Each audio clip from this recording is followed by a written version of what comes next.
भाई बहनों, कल आपकी सेवा में आहार से प्रारंभ किया था। मानवता के मार्ग में क्या हुआ? मेरी आवाज बैक सुनाई पड़ रही है राणा जी? मेरी आवाज मुझे बैक क्यों सुनाई पड़ रही है? नहीं बाबा ठीक है, आवाज आ रही है। ठीक है, आ रही है। अच्छा। वो आवाज वहाँ पे रिफ्लेक्ट हो रही होगी। हाँ, रिफ्लेक्ट हो रही है ना, मेरे पीछे में एक साथ आ रही है। ठीक चलो है। ठीक हुई। तो मानवता के इस यात्रा में हमें क्या क्या करना है, क्या क्या छोड़ना है। जो हमने अनावश्यक चीजों का ग्रहण कर लिया है, पकड़ लिया है, उनमें से हम सबसे पहले आहार की शुद्धि, कल आपने सुनी, हमें आहार की शुद्धि करनी है। और थोड़ा सा प्रकाश डाला था संघ की, क्योंकि सृष्टि जब से रची है, महापुरुषों की वाणी है, सभी ने एक स्वर से यही निश्चय किया है कि इन्फेक्शन युग है ये। सृष्टि में आज तक जिसका भी उत्थान और पतन हुआ, इन्फेक्शन से हुआ। जिसे आज कोरोना के नाम से बहुत दूर रहने का और बचाने का हर राष्ट्र की सरकारें कह रही हैं, भैया दूर से हाथ जोड़ के एक दूसरे को प्रणाम कर लीजिए, लेकिन छूइए मत एक दूसरे को। छुआछूत बन गया। इन पे हम लोग शास्त्रों की बात को काटते थे, संतों की बात को काटते थे, अस्पृश्यता का एक वो बोलते थे कि इससे क्या होता है, वो होता है, ये होता है। अब देख लीजिए, भगवान का प्रतिनिधि बन करके एक छोटा सा वायरस आया और उसने आप सबको एक दूसरे से छूने के लिए दूर कर दिया। तो ये जो है आपको कुछ सिखाने के लिए आया है, न कि कोई बीमारी है। आप सीखिए मानव जीवन कैसे जिया जाता है, मानवता की यात्रा कैसे पूरी होती है, जन्म से लेकर और अंतिम समय तक। उसके बाद फिर जन्म, उसके बाद फिर जन्म, और एक तो समय ऐसा आना चाहिए जीवन में कि जन्म बंद हो जाना चाहिए, दोबारा फिर पुनः जन्म नहीं होना चाहिए। पुनरप जन्म पुनरप मरणम पुनरप जननी जठरे शयनम, बार बार माता के गर्भ में हमको क्यों आना जाना पड़े, जब सब कुछ सामग्री शास्त्रों में महापुरुषों ने उपलब्ध करा रखी है।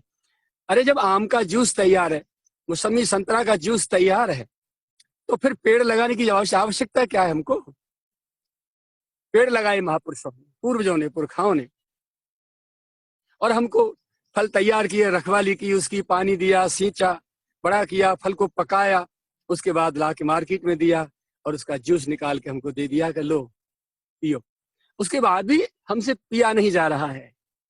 ये कितना बड़ा दुर्भाग्य है हमारा कि हमारे पूर्वजों का दिया हुआ कृपा प्रसाद और इतना परिश्रम से उन्होंने जो अर्जित की वस्तु, वो हमको रास नहीं आ रही, हम उसे स्वीकार नहीं रहे। उसको हम स्वीकारें, अपना जीवन शास्त्र और संत के मर्यादा के अनुसार जिए। उन्होंने जो एक रास्ता तय किया है, जो निर्धारित किया है, मैं विरक्त हूं तो मुझे विरक्ति का जीवन, आप गृहस्थ हैं तो गृहस्थी का जीवन। अपनी अपनी जगह पर स्व स्व कर्मण्य अविरतः, भगवान श्री कृष्ण जो है 18वें अध्याय में 45वें श्लोक में कहते हैं कि स्व स्व कर्मण्य अविरत है। जो जहां खड़ा है उसे वहां के निर्धारित शास्त्र विहित और संत आचरित, संत प्रतिपादित जो कर्म है उनको ठीक ठीक कर लेना चाहिए। उससे क्या होगा? संसिद्धि में लभते नर, संपूर्ण सिद्धियां आप घर बैठे प्राप्त कर जाएंगे। ऐसा मन छोटा ना करें कि साहब विरक्तों को ही भगवान प्राप्त होंगे, विरक्तों को ही शांति प्राप्त होगी, ऐसा नहीं है। श्रीमद् भागवत जी के 5वें स्कंद के 5वें अध्याय का 3रा श्लोक है, ये वा मयि से कृत सौधार्था जनेषु देहम भरवार्थ केसु ग्रहेषु जायात्मजरात मत्सु न प्रीति युक्ता यावदर्थाश्च लोके। भगवान स्वयं कह रहे हैं इस बात। जिन्होंने अपने आप को, ऋषभदेव जी भगवान अपने पुत्रों से कह रहे हैं, हे पुत्रों, जिन्होंने मुझ परमात्मा को ही अपना एकमात्र प्राप्तव्य निर्धारित कर लिया है, अपना प्रियतम, अपना पिता, माता, भैया, सखा, इष्ट मित्र मुझे ही जिन्होंने निश्चय कर लिया है और जिनकी इस धन संपत्ति, घर गृहस्थी, परिवार, पत्नी आदि में आसक्ति नहीं है और जीविकोपार्जन के लिए ही घर गृहस्थी के संसारिक कार्यों में प्रवृत्त होते हैं। अनावश्यक धन संचय करने में लग रहे हैं और धन का संचय करके मर गए। एक बार भी नहीं सोचा हमारे जीवन का, हमें क्या होगा, हमें क्या करना चाहिए, हमारा जीवन किस लिए हमको प्राप्त हुआ है। ये सारी चीजें छूट गई और मौत हो गई। तो इन सारी चीजों से अपने आप को बचाएं और शास्त्रों की वाणी का आदर करें, संतों के प्रति श्रद्धा रखें, तो हमें ठीक ठीक मार्ग मिलेगा। यानी संतों का इन्फेक्शन, विषयी विकारी संसारी जीवों का इन्फेक्शन नहीं, आपका दोष भी नहीं है। आप ऐसे परिवेश में रह रहे हैं कि वहां रात दिन हर व्यक्ति अपने कमाने धमाने में बस खाना पीना, सोना, बच्चे पैदा करना और सो जाना, बस रात दिन वो यंत्रवत उसी में डूबा पड़ा है। लेकिन सच्चाई यह है कि मानव जीवन केवल और केवल इसके लिए नहीं मिला है। भाई मानव जीवन दिया है और परिवार दिया है, तो उसके पोषण की व्यवस्था की जिम्मेदारी हमारी है, हमारा कर्तव्य है। लेकिन उसके मालिक हम नहीं हैं, हम बालक हैं और मात्र एक व्यवस्थापक है। वो परमात्मा ने ड्यूटी हमारी लगाई है, इसलिए हम वहां प्रवेश कर रहे हैं। मैं क्यों नहीं किया गृहस्थी में प्रवेश? आप साधु क्यों नहीं बने? ये भी भगवान की दी हुई व्यवस्था है और उनकी व्यवस्था को हम स्वीकार करें और हमारे लिए जो कर्म निर्धारित किए उनको करें। तो मानव जीवन को परिष्कृत करना दोनों का कर्तव्य बनता है। साधन साध्य विचारना और चारित्र सुधारना, ये मानव जीवन की सीढ़ी है, ये मार्ग है। दो, तो मेरा निवेदन आपकी समझ में आ रहा होगा। सबसे पहले आहार से प्रारंभ किया। आहार शुद्ध हो, शुद्ध गाड़ी कमाई से कमाया हुआ हो। किचन में बनाते समय जो रसोई में माताएं बहनें भाई जो भोजन बना रहे हैं, भगवत चिंतन के साथ बनाएं। फिर वो थाली उठा के भगवान के श्री चरणों में समर्पित की जाए, भगवान का प्रसाद मान के उसे पाया जाए। वस्तु भेद से नहीं कि पेड़ा है कि रसगुल्ला है कि रबड़ी है कि ये है कि ये है कि नहीं, जो भी है, भले ही सूखी रोटी का टुकड़ा सही और भले रसगुल्ला सही, दोनों का महत्व बराबर, दोनों भगवान का प्रसाद है। प्रसाद की भावना से पाएंगे तो हमारे चित्त में वो वासना नहीं भड़काएगा, हमारी उपासना को पुष्ट करेगा। रोम रोम में हमारी में उपासना भर जाएगी और ऐसी किरणें परावर्तित होंगी, रेज और वेव शरीर से निकलेंगी कि जो भी कोई हमें देखेगा, छुएगा, सुनेगा, बैठेगा या हमारे रास्ते से निकल जाएगा, उसके भीतर हृदय में भी भरपूर उपासना भर जाएगी। तो पहले आहार शुद्ध होना चाहिए। जो लोग नॉन वेज खाते हैं, ये नॉन वेज तो हिंसक पशु जंगल में खाते हैं, मानव का ये आहार नहीं है। देखिए रामायण में जिस समय रावण के जब पराजय हो रहा था तो उसने मेघनाथ को जगाया, उसको अपने भाई कुंभकर्ण को, उसके पास गया तो कुंभकर्ण के जैसी जगह जगते ही उसने अरे जब सुनाया कि ऐसे ऐसे मैंने प्रभु की भार्या का हरण कर लिया है, माता जगदम्बा सीता का, और ऐसे आक्रमण करके वो आगे चढ़ के यहाँ और ऐसी सेना मारी जा चुकी है और ये है। तो कुंभकर्ण ने बहुत ललकारा रावण को, तूने बहुत बुरा किया। जब रावण ने देखा कि ये तो राम जी के पक्ष में गया, मेरे हाथ से क्या करूं, मेरी तो लड़ाई अधूरी रह जाएगी। तो उसने रावण मांगे कोटि घट मद और महिष अनेक, करोड़ों घड़ा शराब के और अनेकों भैंसा उसके खाने के लिए मंगाए। और जगते ही क्यों, 6 महीने सोता था, एक दिन जगता था, उसको वो आहार की व्यवस्था की और आहार जो है लेकर के वो अपने आप में उन्मत्त हो गया, बस अब राम जी के सामने चला गया। तो जहां भी इन नॉन वेज के खाने की बात है, वहां केवल असुरों की है, दानवों की है, दैत्यों की है, मानव की नहीं है। मानव का आहार तो शुद्ध सात्विक, अपना साग सब्जी खाइए, दूध दही की सब सारी सामग्री खाइए, दाल रोटी खाइए, हरी सब्जी खाइए, और अच्छे अच्छे कितने ड्राई फ्रूट बनाए हैं मानव के लिए, मिष्ठान बनाए हैं, पकवान बनाए हैं, अच्छी अच्छी सामग्रियां मानव के लिए तो बनाई है। इनको पशु थोड़ी खा रहे हैं, तो इनको खाइए, लेकिन नॉन वेज। देखिए पहले मेरा एक अपना व्यक्तिगत चिंतन है, पहले हिंसक पशु बहुत होते थे, गिरिराजी में भी बहुत घूमते रहते थे, शेर, चीते, बाघ, हाथी, जंगली जो भी जैसे। आज कोई दिखाई नहीं देता। सन 71 में मोरारजी देसाई जिस समय सरकार बनी, प्रधानमंत्री बने, उन्होंने सारी जेल कैदियां मुक्त कर दिए। जाइए भैया, सबकी छूट है, सारी जेलें खाली कर दी उन्होंने। तो ऐसे ही जब कलयुग आया तो उसने भी इन सभी हिंसक पशुओं को शरीर छुड़ा के मुक्त कर दिया। मैंने जाओ, अब मनुष्य रूप लेकर आओ और गाय राम गुण गण विमल भवतर भी नहीं प्रयास। हरे नामैव हरे नामैव हरे नामैव केवलम कलौ नास्तेव नास्तेव नास्तेव गतिरन्यथा। केवल और केवल सतयुग त्रेता द्वापर पूजा मख और जोग। सतयुग में पूजा से, त्रेता में यज्ञ से और द्वापर में योग से, इन तीनों साधनाओं से जो गति प्राप्त होती थी मानव को, वही गति सतयुग त्रेता द्वापर पूजा मख और जोग, जो गति होए सो कल हरि नाम ते पावे लो। केवल हरि नाम से कलयुग में प्राप्त की जा सकती है। शरीर से काम करिए और जीव से भगवत नाम करिए। उन सभी को, जितने हिंसक पशु थे जंगल में से, सभी को मनुष्य बना दिया और वे मानव शरीर में बैठ करके कर वही रहे हैं। आहार उनका वही है, खड़े होकर टॉयलेट करना, पेशाब करना और नॉनवेज खाना। तो उनके वो संस्कार है पशुवत पीछे वाले, वो अभी मिटे नहीं है, भले ही मनुष्य के शरीर में है।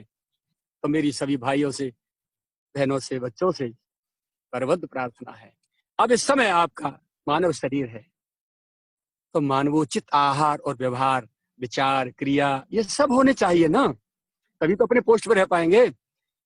आप कोई जिलाधिकारी हैं, एसएसपी हैं, पुलिस कप्तान हैं, या कोई मंत्री हैं या सचिव है, आप अपने पद के अनुरूप क्रिया करेंगे तभी तो पद को सुरक्षित रख पाएंगे, अन्यथा आपको टर्मिनेशन हो जाएगा, जाइए घर, कोई और करेगा। शराब कौन पीता है? शराब माने शराब हुआ, आम माने पानी। तो शराब पीता है नाली में कुत्ता, सुअर और नार की योनि के जीव।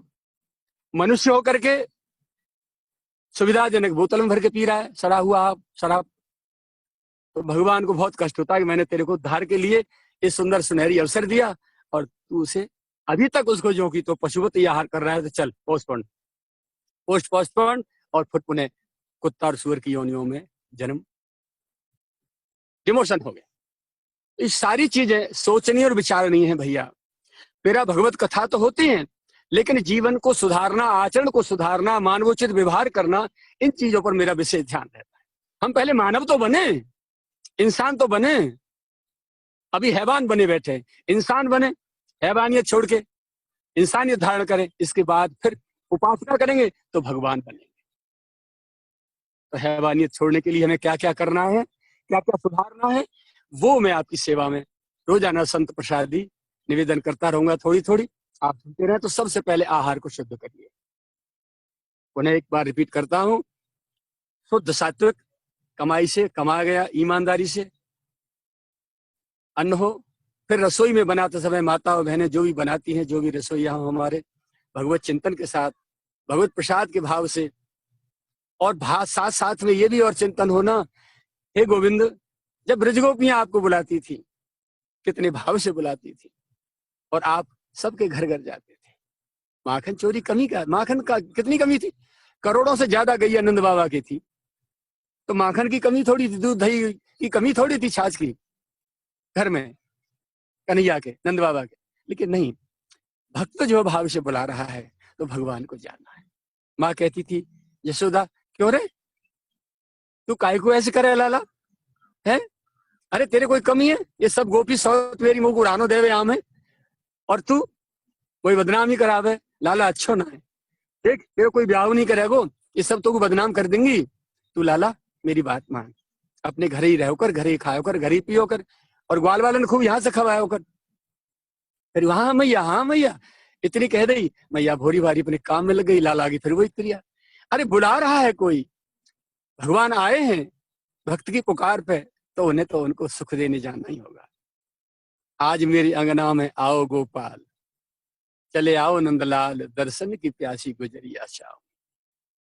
तो बस गोपियां पुकारती थी और भगवान उनके घर आंगन में जाते थे, उनके माखन को चुरा के भी खाते थे, उनके देने पर भी खाते थे, उठा के हृदय से लगा लेती थी, प्यार दुलार करती थी।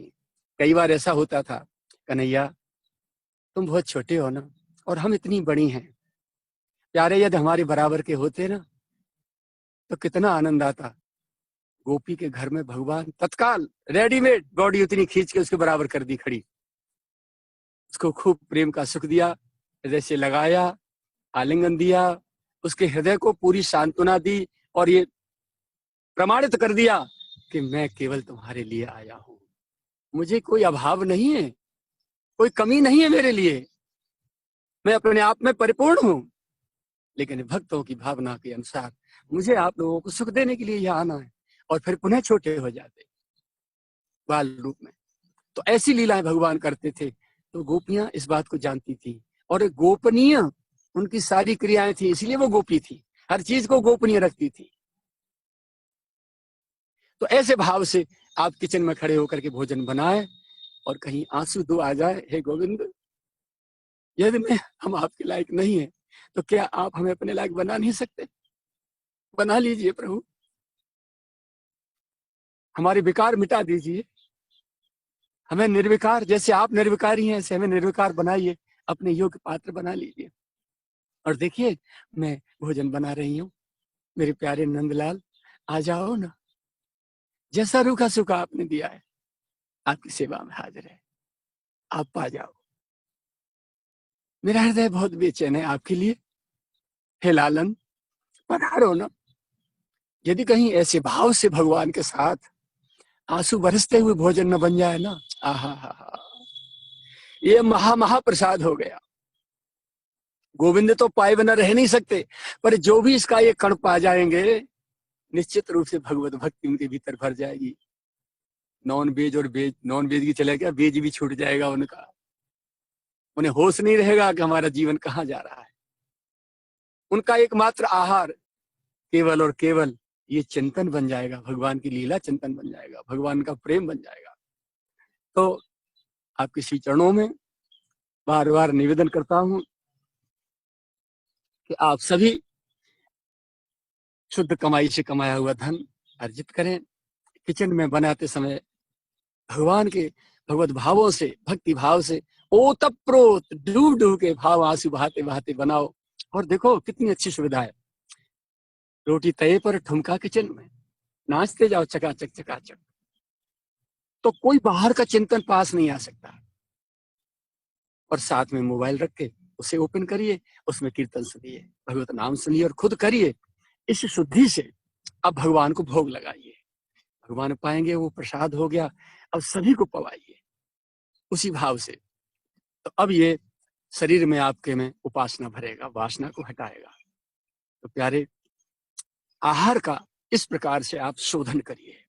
नॉन वेज तो पशुओं का नहीं, दानवों का आहार है, और हिंसक पशुओं का, वो हिंसक पशु सारे के सारे मानव के रूप में आ गए, इसीलिए उनकी वो पिछली आदत है, स्वभाव छूटे नहीं। बुरा लगता हो मुझे क्षमा कर देना, मैं आपको पशु की संज्ञा दे रहा हूं, लेकिन आप मानव बनिए ना, मुझे बन के दिखाइए ना। नॉनवेज क्यों खाते हैं आप? आपको गिलानी नहीं होती, आप किसी के मांस को खा रहे हैं। यदि आपको या आपके बच्चे को काट के कोई खाए तो कैसा लगेगा आपको? तो जिनका मांस आप खा रहे हैं वो भी तो गोविंद के बच्चे हैं, वो भी तो उनके लाडले हैं। हर जीव में परमात्मा है और सब उन्हीं के लाडले हैं। और किसी न किसी, देखो इसी ऐसे कर्मों की सजा, ऐसे कर्मों का दंड ही है जो उस योनि में जाना पड़ा। और जिन्होंने मानस योनि में आकर के मांसाहार किए उनको दोबारा पशु योनि में जाना पड़ा, फिर उनका मांस फिर उन्होंने खाया काट काट। कुछ महाराज जी सुनाते थे, मेरे सदगुरुदेव, उदाहरण के लिए मैं आपको सुना देता हूं। एक मुस्लिम भाई थे, वो रोजाना अपना पशु की बलि काट के और मांस बेचते थे। 2 मंजिल मकान था, आंगन में कट्टर नहीं पड़ा हुआ था, तो उस पे ऊपर जो है, ऊपर जो जहां वो अपना पशुओं को काटते थे, तो 3 बच्चे थे उनके, एक गोद में था, एक 2 वर्ष का था और एक जो है 5 वर्ष का था। तो बड़ा बच्चा देखता रहता था कि पिताजी कैसे जो है बकरों को और जीवों की हत्या करते हैं, कैसे काटते हैं उस गड़ासा से जो भी छुरा होता है उससे। एक दिन दोनों भाई, बड़े बड़े दोनों भाई ऊपर थे, 2 वर्ष का और 5 वर्ष का। पिता कहीं बाहर चले गए मांस बेचने के लिए दुकान पर कहीं बाहर। तो बड़े बच्चे ने छोटे बच्चे की गर्दन दबाई और उस पर रख के उस छुरा से उस बच्चे की गर्दन काटी। जैसे ही छुरा चलाया वो चीखा, मम्मी या अम्मी जो भी कुछ पुकारा, नीचे तक आवाज आई। उस समय उनकी माता नीचे बड़े टब में छोटे से बच्चे को, जो अभी महीने 2 महीने का था, उसे स्नान करा रही थी। जब उसको देखा कि कोई घटना घटी तो माँ भागी तेजी से और बच्चा रह गया टब में। जब देखा बड़े ने कि माँ आ रही है तो वो कूदा ऊपर से नीचे, ऊपर से दूसरी 2 मंजिल से नीचे कूदा आंगन में। वो कूद के वहां मर गया। छोटा वाला टब में डूब के मर गया और तीसरा बड़े ने काट ही दिया था। तीनों बच्चे मारे गए। कर्म का फल अवश्य में भोक्तव्यम कृतम कर्म शुभाशुभम। अपने द्वारा किए हुए कर्मों का फल प्यारे अवश्य ही भोगना पड़ता है। तो मेरा निवेदन प्यारे, ये नॉनवेज जो आप सेवन कर रहे हैं आहार में से इनको निकालिए और शुद्ध सात्विक भोजन करिए, तो आपके शुद्ध सात्विक विचार बनेंगे। जैसा अन्न होगा वैसा मन बनेगा, जैसा मन होगा वैसे विचार उठेंगे, जैसे विचार होंगे वैसी क्रिया होंगी, और जैसी क्रिया होंगी वैसा ही हमारा जीवन होगा। तो जीवन के निर्माण में आहार की अहम भूमिका रहती है। इसलिए बार बार कल भी निवेदन किया था, आज पुनः मुझे इस बात पर बोलना पड़ रहा है कि ये चीजें छूट जानी चाहिए, शुद्ध सात्विक हो जाए। देखिए मेरा जीवन, मैं अपने को बताऊं, मेरे जीवन में जिनके यहाँ कोई लहसुन प्याज गुटखा तंबाकू बीड़ी शराब आदि इन चीजों का सेवन करता है ना, उसके घर का तो मैं पानी से अपने लेटरिन के हाथ भी साफ नहीं करता, शौचालय के हाथ साफ नहीं कर सकता, खाना पीना तो बहुत दूर की बात। तो बाजार की कोई मिष्ठान आज तक नहीं। शुद्ध सात्विक उस आहार का ये प्रभाव मेरे जीवन में है कि अविचल शांति रहती है मेरे चित्त में। कोई इच्छा नहीं रहती मेरे जीवन में कि मुझे ये चाहिए ये चाहिए ये चाहिए ये चाहिए। और पता नहीं कैसे सूर्योदय होकर सूर्यास्त हो जाता है और इतनी जल्दी दिन निकल के जा रहे हैं, वर्ष निकल के जा रहे हैं, मुझे पता भी नहीं चल पा रहा है। मुझे महसूस होता है बालकाल से महाराज के चरणों में मैं आया हूं तो मैं बच्चा ही हूं। अभी शरीर की उम्र कितनी हो गई, 71-72 वर्ष, मुझे नहीं पता, लेकिन कैसे निकल गए दिन पता ही नहीं और कैसे निकले जा रहे हैं। इतना आनंदमय जीवन है। यदि आप डूब जाएंगे चिंतन में, अपने जीवन को निर्माण करने में लगे रहेंगे, परिष्कृत करने में लगेंगे, अपने में मांझने में लगे रहेंगे, तो आपका जीवन उत्तरोत्तर शुद्ध होता चला जाएगा। और फिर जब शुद्ध हो जाएगा तो शुद्ध अंतःकरण में ही परमात्मा का सारी शक्तियों का वास होता है। यस्यास्ति भक्ति भगवत्य किंचना सर्वैर गुणैस्तत्र समासते सुराः। जिसका अंतःकरण शुद्ध है उसी हृदय में भक्ति आती है और फिर सारे सद्गुण अपने आप आकर निवास करते हैं। दशरथ जी महाराज जिस समय वशिष्ठ जी के पास गए है ना, तो उस समय जब आनंद की बाढ़ आई भगवान श्री राम के सब उत्सवों की, है ना, तो दशरथ वशिष्ठ जी ने कहा है उनसे, जिम सरिता सागर पहुंच जाई, सारी नदियां समुद्र में जाके मिल रही हैं, उत्तर से पूर्व की ओर समुद्र में जाके मिल रही हैं। जिम सरिता सागर पहुंच जाई यद्यपि ताहे कामना नहीं। समुद्र की इच्छा नहीं करता कि तुम मेरे में आके मिलो, लेकिन नदियां, सारी नदियां स्वयमेव समुद्र में जाके मिलती रहती हैं। जिम सरिता सागर पहुंच जाही यद्यपि ताहे कामना नाही, तेमें सुख संपत्ति बिनहि बुलाए। ऐसे ही सारी सुख संपत्तियां, समृद्धियां, आनंद, सुख, परमानंद धर्मशील पहुंच जाए सुभाए। तेमें सुख संपत्ति बिनहि बुलाए, बिना बुलाए, बिना आमंत्रण के, बिना इन्विटेशन के स्वयमेव उस पुरुष में जाके वास करते हैं। धर्मशील पहुंच जाए सुभाए। अब तक के जीवन तो आपने, अच्छा देखो, अब तक का जीवन आपने जी लिया, सारे के सारे भौतिक पदार्थ खाए, उल्टे सीधे, वेज नॉन वेज क्या क्या खाया, उनका परिणाम भी आपने देख लिया। केवल अशांति के सिवाय कोई चीज मिली क्या? प्रश्नवाचक जरा अपने से पूछिए, क्या कभी आपको पाई आपने? नहीं मिली ना, शांति मिल ही नहीं सकती। जिस शांति की खोज में आप जा रहे हैं वो बाहर नहीं है, वो आपके पास है।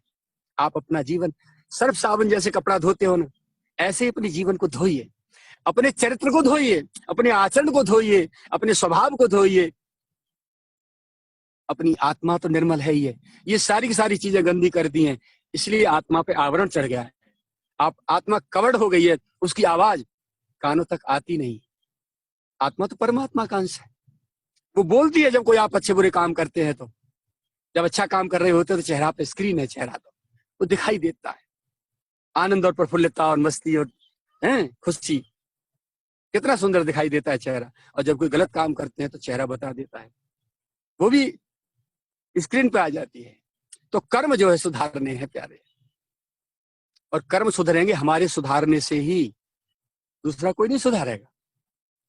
तो कर्म सुधरेंगे कब? जब पहले आहार सुधरेगा, आहार सुधरने के बाद फिर हमारे विचार सुधरेंगे, विचार सुधरेंगे तब हमारे विचार जो शुद्ध कर्मों में लगेंगे, शुद्ध कर्मों को स्वीकार करेंगे, क्रियाएं शुद्ध होंगी, कर्म शुद्ध हो जाएंगे, और कर्म शुद्ध हो जाएंगे तो जीवन तो अपने आप शुद्ध और पवित्र हो ही जाएगा। तो हम तो स्वयं आनंद में परमानंद में रहेंगे ही रहेंगे, लेकिन और हमारे संपर्क में आने वाले जितने भी हैं वो भी आनंद के सागर में डूब जाएंगे।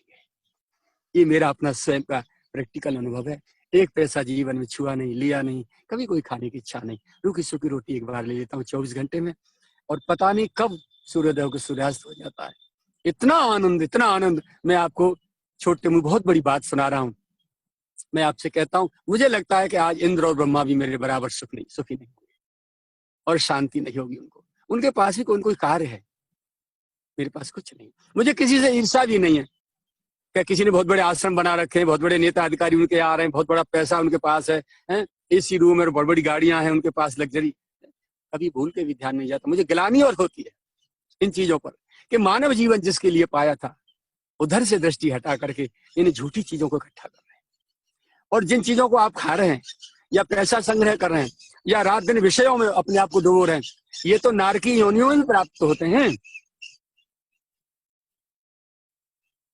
दाम्पत्य सुख देखिए, कुत्ता, सुअर, पशु पक्षी सब जो है अपना एक दूसरे को भोग रहे हैं, भोजन सभी कर रहे हैं, और सुख सारे सब ले रहे हैं अपनी अपनी योनि के अनुसार। ये चीजें तो नरक में भी प्राप्त होती हैं, लेकिन भगवत भक्ति और भजन ये केवल और केवल मनुष्य शरीर में किया जा सकता है, अन्य शरीरों में नहीं किया जा सकता। तो इन कर्मों को जो अन्य योनियों प्राप्त होने वाले हैं, मानव जीवन में कुछ कम कर ले, मन को कह दे भाई थोड़े में काम चला लो। तो मानवोचित जो कर्म है, आहार, व्यवहार, विचार, क्रिया है, ये सारी की सारी शुद्ध करें हम अपनी। तो ये सबसे ज्यादा इन पे असर पड़ता है संगति का। अब दूसरा नंबर आता है संगति का। अब संगति हमारी कैसी होनी चाहिए, ये आपको शास्त्र बताते हैं। जिसने देखिए, जिसने आज तक जैसी जैसी संगति की, उसका जीवन वैसा ही हो गया।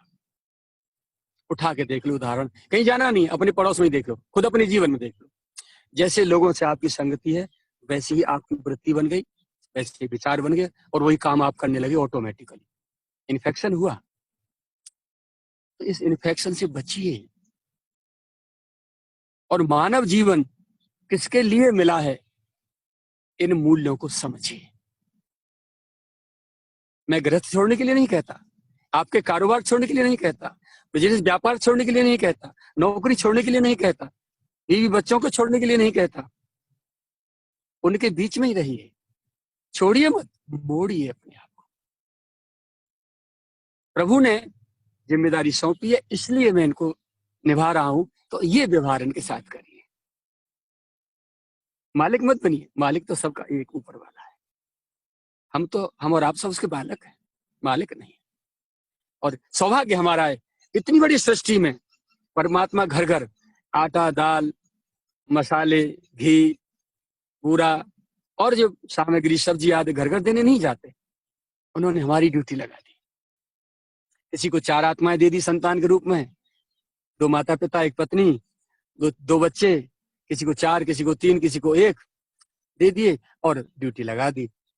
लो भाई, राशन पानी मैं दूंगा तुम्हें, सरकार से मिलेगा, आप तो कोटा डीलर हैं, डिस्ट्रीब्यूटर हैं, डिस्ट्रीब्यूट करिए।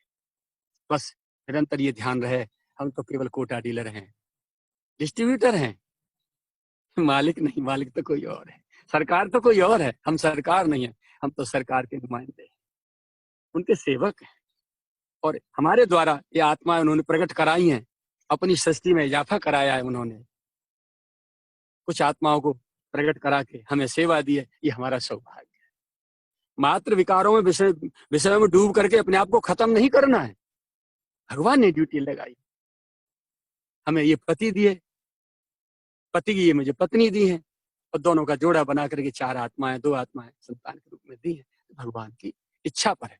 अब आप देखिए अपने पड़ोस में, अपने जीवन में कितने आपके ऐसे बच्चे भाई लोग ये हैं कि मेडिकल रिपोर्ट ओके, लाखों रुपए डॉक्टरों को देके मर गए बार बार टेस्टिंग करा के, एक भी संतान पैदा नहीं,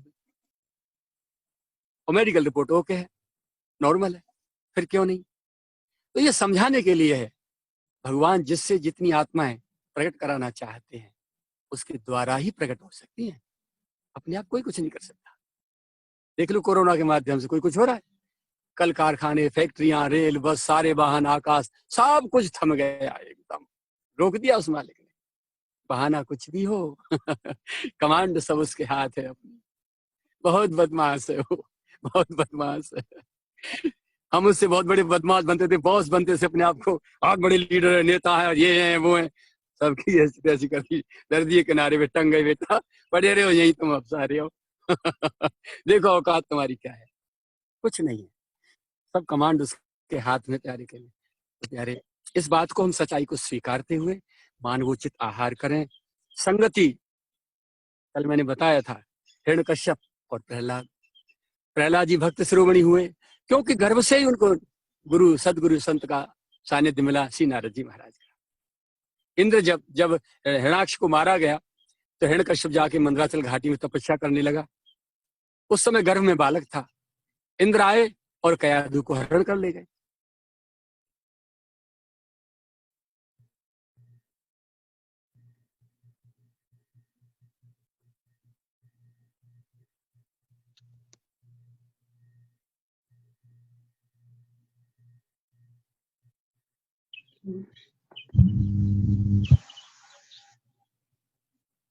आवाज नहीं आ रही है? आगे नहीं आ रही महाराज।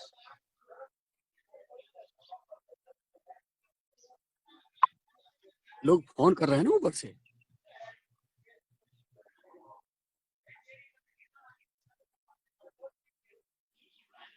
अब ठीक, अब आ रही है। हाँ, अब आ रही है। तो हिरण्यकश्यप, दिक्कत हो जाती है, कोई बीच में लोगों को फोन आ रहे हैं ना। तो हिरण्यकश्यप मंदराचल घाटी में था, इंद्र उठा के चले जा रहे, नारद जी ने रोक लिया, भाई कहाँ ले जा रहे? बोले महाराज एक मारा गया है, एक तपस्या के लिए गया है, पता नहीं लौट के क्या करेगा, इसके गर्भ में और एक, इसको वंश को समाप्त कर दिया जाए। तो नारद जी बोले, इंद्र हो तो तुम देवराज, ऊंच निवास नीच कर तूती, देख न सके पराय विभूति। आप जो है जरा भी विवेक से काम नहीं लेते, हर समय राग द्वेष में डूबे रहते हैं, देवराज होने के बावजूद भी। अरे इसमें तो आपको मारने वाला नहीं है, मारनहार नहीं है, तारनहार है। तो श्रोमणी है ये आपको उद्धारक है, ये आपका शत्रु नहीं है जो गर्भ में है, छोड़िए। नारद जी ने डांट के इंद्र को भगा दिया, कयाधु को आश्रम में रख लिया। गर्भ से ही भगवान विष्णु की, शास्त्रों की प्यारी प्यारी कथाएं उनको सुनाई, और सुनते सुनते वो बालक भीतर इतना संस्कारी हो गया, रोम रोम में भक्ति भर गई। हिरण्यकश्यप आए, उन्होंने देखा राजमहल में रानी नहीं है और बहुत सेना कटी मरी पड़ी है, तो किसी गुप्तचर ने बता दिया कि देवराज इंद्र की करतूत है। दौड़ के गए, स्वर्ग पर चढ़ाई की और उनको देवताओं को भगाया, वहां से कोई नहीं मिला। लौट के जब आए ढूंढते ढांढते, नारद जी रास्ते में मिल गए। बोले कहाँ जा रहे हो राजन, इधर आओ, रानी मेरे पास है, सुनो देखो। तो कयाधु से मिले, कयाधु ने भूर प्रशंसा की कि देवराज तो मुझे ले ही जा रहे थे, लेकिन गुरुदेव ने मेरी रक्षा की, मैं और आपका बच्चा सुरक्षित है, आप चिंता नहीं। तो प्रणाम किया हिरण्यकश्यप ने नारद जी को। 2 ही ऐसे देव हैं, महादेव भगवान शंकर और नारद जी, इनको सभी देवता और सभी दानव दैत्य सभी स्वीकारते, सभी मानते, सभी आदर देते। तो नारद जी कि यहाँ से जब ले जाने लगे तो कयाधि ने कहा, अभी मुझे और कुछ दिन के लिए छोड़ दीजिए, यहाँ बच्चे का जन्म यहीं हो जाने दीजिए। बोला अच्छा तुम्हारी इच्छा। तो प्रहलाद का जन्म नारद जी की कुटिया में हुआ। ये संगति का प्रभाव। गर्भ से संस्कार दिए गए, आहार शुद्ध सात्विक मिला। ऋषि के यहाँ मिलेगा क्या? देवर्षि हैं, कंदमूल फल मिले, सुंदर सात्विक भोजन भी मिला और सत्संग भी मिला, संत की कृपा भी मिली।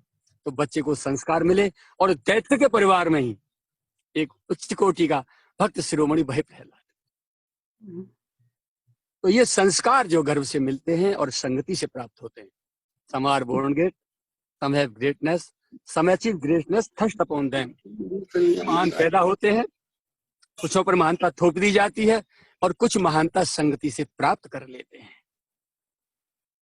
तो गर्भ से बच्चों को दीजिए, आप माता पिता हैं तो, और आपको यदि माता पिता के द्वारा गर्भ से प्राप्त नहीं हुई है तो संगति से प्राप्त कर लीजिए। मानवता का आचरण अवश्य बहुत परम आवश्यक है। और मानवता की जहां से इतिश्री होती है, जहां से एंड होता है, वहीं से देवत्व प्रारंभ होता है, वहीं से साधुता प्रारंभ होती है। तो प्यारे, संगति जो है, एक राक्षस राज, स्वभाव और आहार दोनों चीज खराब थे उसके, इसलिए दैत्य शिरोमणि हिरण्यकश्यप, और इनके दोनों पवित्र थे, इसलिए भक्त शिरोमणि। इधर राक्षस राज रावण, दूसरा भाई भक्त राज विभीषण। तो क्या थी? अंतर यही था, आहार, व्यवहार, संग, विचार, वृत्ति, स्वभाव, क्रिया, ये सारे के सारे जैसे होंगे जीवन वैसा हो जाएगा। तो संगति भी शुद्ध होनी चाहिए, आहार भी शुद्ध होना चाहिए। तो इनके परिणाम स्वरूप फिर क्या होगा कि विचार अपने आप शुद्ध होंगे। विचार तो फल है इनका, विचार सुधारने नहीं है, अपने आप सुधर जाएंगे। भाई आपने जब खांड डाली है दूध में तो मिठास तो उसमें आएगी ही, मिठास तो परिणाम है। रबड़ी बना ली, मीठा नहीं डाला, स्वाद नहीं आएगा। लेकिन आपने इसमें खांड डाल दी तो अब मिठास आएगी, मिठास तो परिणाम है। तो स्वभाव और विचार और स्वभाव का निर्माण तो आहार और संगति का परिणाम है।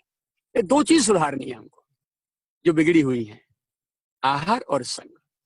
कल भी निवेदन किया था, आज पुनः निवेदन, बार बार इसलिए निवेदन कर रहा हूं कि जो चीज बार बार कही और सुनी जाती है वो हृदय में, दिलो दिमाग में घर करके बैठ जाती है, और जो घर करके बैठ जाती है व्यक्ति उसी पर विचार करने के लिए, चिंतन करने के लिए, मनन करने के लिए विवश हो जाता है, बाध्य हो जाता है। और जो चीज बार बार विचार में आती है वो क्रिया में आए बिना रहती नहीं। रामायण में एक चौपाई है, कलिकर एक पुनीत प्रतापा, मानस पुण्य होए नहीं पापा। कलयुग का एक पुण्य प्रताप है, बहुत पवित्र प्रताप है। क्या है? एक सद्गुण है, एक अच्छाई है कि मन से किए गए पाप नहीं होते। मन में कोई पाप आ जाए, जब तक शरीर से आप नहीं करेंगे तब तक उसका फल नहीं मिलेगा। ठीक है, मानस पुण्य, लेकिन मन से किए गए पुण्य का फल मिलता है। मन से किए गए पाप का फल नहीं मिलता, लेकिन मन से किए गए पुण्य का फल नहीं मिलता। शास्त्रकारों ने, व्याख्याकारों ने अपनी अपनी व्याख्याएं की हैं। मेरा मत थोड़ा सा भिन्न है, मेरा चिंतन भी सबसे भिन्न है, क्योंकि मुझे किसी से कुछ लेना नहीं है। यदि मुझे आपसे कुछ लेना है तो मैं आपको उस ढंग से जो है गाइड करूंगा, उस ढंग से व्याख्या करूंगा शास्त्र की, जहां आपसे मुझे कुछ प्राप्त होता है। जब मुझे आपसे कुछ लेना नहीं, मैं तो देने के लिए बैठा हूं ना आपको, लीजिए। जब आप माई के लाल है तो भरिए ना मेरे से। मैं गुरु गोविंद की गोद में बैठा हूं, अक्षय भंडार है उपासनिक संपत्ति का, लीजिए ना, मैं देने के लिए बैठा हूं। तो मेरा चिंतन अलग है सबसे। तो मैं इसका अर्थ अलग करता हूं। जो व्यक्ति रात दिन साधना में लगा है, अपने आप को, अपने विचारों को शुद्ध करने में लगा है, आचरण को शुद्ध करने में लगा है, स्वभाव को शुद्ध करने में लगा है, अपनी क्रियाओं को सुधारने में लगा है, रात दिन अपने को परिष्कृत करने में लगा है, शुद्ध करने में लगा है, कदाचित किसी कारणवश उसके चित्त में यदि कोई पाप की वासना आ जाती है, कोई दुर्विचार आ जाता है, तो उस व्यक्ति को मन से किए गए पाप का फल नहीं भोगना पड़ेगा। लेकिन जो प्रयासपूर्वक रात दिन कुकर्म कर रहा है, दुष्कर्म कर रहा है, उसे क्यों नहीं भोगना पड़ेगा? उसे जरूर भोगना पड़ेगा। जो रात दिन डूबा है कर्मों में, कुकर्मों में, दुष्कर्मों में, सोचता भी वही है, करता भी वही है, दूसरों को सलाह भी वही देता है, दूसरों सलाह भी वही लेता है, ऐसे व्यक्ति को मन से किए गए पापों का फल अवश्य भोगना पड़ता है। उसका कारण क्या है? साइंटिफिक रीजन है। हम जिस स्थान पर बैठ करके जो चिंतन करते हैं, जो विचार करते हैं, सोचते हैं, अपनी सांस जहां छोड़ते हैं, उस सांस के द्वारा हमारे जो विचार है, हमारा जो चिंतन है, उस वायुमंडल में ऊपर सुरक्षित हो जाता है। और जब कोई व्यक्ति वहां आकर के बैठता है तो सांस तो वहीं से लेगा, तो उसके भीतर सांस के माध्यम से वो नेटवर्क टावर कैच किया और भीतर गया, और उसके भीतर भी वही विचार उठने लग जाते हैं। यदि वो पावरफुल हुआ और आपने कोई कुकृत्य करने के लिए, दुष्कृत करने के लिए विचार बनाए एकांत में बैठ के, आप पावरफुल नहीं रहे तो कर नहीं पाए, असुविधा के कारण। आपके पास अर्थ नहीं है, धन बल नहीं है, जन बल नहीं है, राजनीतिक बल नहीं है, शारीरिक बल नहीं है, कोई बल नहीं है जिसके कारण आप अपने बनाए हुए दूसरे विचारों को एक्टिवेट नहीं कर पाए, क्रिया में नहीं ला पाए। लेकिन कोई पावरफुल व्यक्ति आ गया और उसने वहां बैठ के आपके विचारों को सांस के द्वारा पकड़ा और पावरफुल, और उसने कर डाले, तो वो जिस दिन इस कर्म को कर देगा, कुकृत्य को, उसी दिन बिना किए आपको उस कर्म का फल भोगना पड़ेगा। कर्म की गति इतनी सूक्ष्म है कि तुम्हारे द्वारा विचार किए गई स्थली पर बैठकर किसी व्यक्ति ने आकर के वो विचार उसके भीतर गए और क्रिया कर डाली, तो आपने भी कर डाली, ऐसा माना जाएगा। जो अपराध, जो दोष उसको लगेगा, वही आपको भी लगेगा। कर्म की गति बहुत सूक्ष्म है प्यारे भाई, अति सूक्ष्म है। बहुत ध्यान की आवश्यकता है, सोच विचार के, चिंतन के साथ एक कदम उठाना चाहिए, एक एक सांस भगवत नाम के साथ। इसलिए शास्त्र और संत कहते हैं कि भैया दुर्विचारों से बचने के लिए निरंतर सद्विचारों के साथ खेलो, और सद्विचार नहीं आते हो तो कोई बात नहीं, भगवत चिंतन करो, भगवत नाम करो। चिंतन को ध्यान लगाने जब मन पवित्र होगा तब ध्यान लगेगा। मान ली पवित्र नहीं है मन, कोई बात नहीं, तो कम से कम भगवत नाम तो कर सकते हो। इसमें कोई न पैसा खर्च हो रहा है, न कोई टैक्स लग रहा है, न कोई जीएसटी देनी पड़ रही है। तो रात दिन भगवत नाम चलता रहे। ऐसा नहीं कि बैठ के हम समय नहीं है, हम क्या करें भजन के लिए। शरीर से काम और जीव से भगवत नाम तो शरीर करते करते भी रात दिन आप कर सकते हैं, खाते पीते सोते बैठे, चलते जागते फिरते। कबीरदास जी जब शरीर छोड़ने लगे तो मेरे जैसे 2-4 बाबा जी पहुंच गए, बाबा तू मर रहा है का? अरे भाई हमने यार तेरी वाणी सुनी है, पढ़ी है कछु, तो बा को हमें अर्थ तो समझा दा, हमारे समझ में ना आ रहा। बोले पूछो भैया। कहा अच्छे रहे तुम समय पे आगे, नहीं मैं तो चले हो जाए। तो काकर पाथर जोड़ के मस्जिद लई बनाए, ताचड़ खुदा है। इसका अर्थ क्या है बाबा? तो कबीरदास जी बोले आपने क्या समझा? बोले हमने समझा कि आप हमारे जो जो भाई हैं, इस्लामिक भाई हैं, उनकी मस्जिद में नमाज पढ़ने का आप जो है खंडन कर रहे हैं। कबीरदास जी बोले पक्की बात। अच्छा कि हाँ, और पाहन पूजे हर मिले तो मैं पूजू पहाड़, जाते तो चाकी भली पीस खाए संसार। बाबा या को का अर्थ है? कबीरदास जी बोले तुमने कहा समझो भैया? बोले भाई मैंने तो ये समझो है। वो सब बोले कि हमने तो ये समझो बाबा तुम्हारे हिंदू की मूर्ति पूजा को खंडन कर रहे हो। बोले पक्की बात। अरे हद है गई, न तू मुसलमान न तू हिंदू, फिर तू कौन है? कबीरदास जी बोले ठहरो मामा ठहरो, या तू ऊपर कोई चीज है, या तू ऊपर वो कोई है? कहाँ बताओ कहाँ चीज है? तब कबीरदास जी बोले मस्जिद में कितनी देर नमाज पढ़ सकते हैं आप? घंटा आध घंटा। उसके बाद 22-23 घंटे फिर क्या करेंगे आप? माना कि मस्जिद में नमाज अदा करते समय आपका शरीर छूट गया, मृत्यु हो गई, आपको जन्नत प्राप्त हो गई। और मंदिर में सेवा पूजा करते समय आपका शरीर छूट गया तो आपको स्वर्ग की प्राप्ति हो गई, वैकुंठ की प्राप्ति होगी, भगवत धाम की प्राप्ति होगी, जहां भी जाना होगा अच्छे लोग की प्राप्ति होगी। लेकिन मुझे ये बताइए कि आप मंदिर में सेवा पूजा कितनी देर कर सकते हैं? घंटा आध घंटा। कदाचित सेवा करते समय आपको शौचा आ जाए, लेटर लग जाए, शौच आ जाए, टॉयलेट जाना पड़ जाए, तो उस समय सेवा छूटी नहीं छूटी? तो ऐसी साधना किस काम की जो किसी काल की रस्सी में बंधी है? ऐसी साधना हो ना जिसमें कोई देश काल परिस्थिति का कोई बंधन लागू नहीं होना चाहिए, होता हो।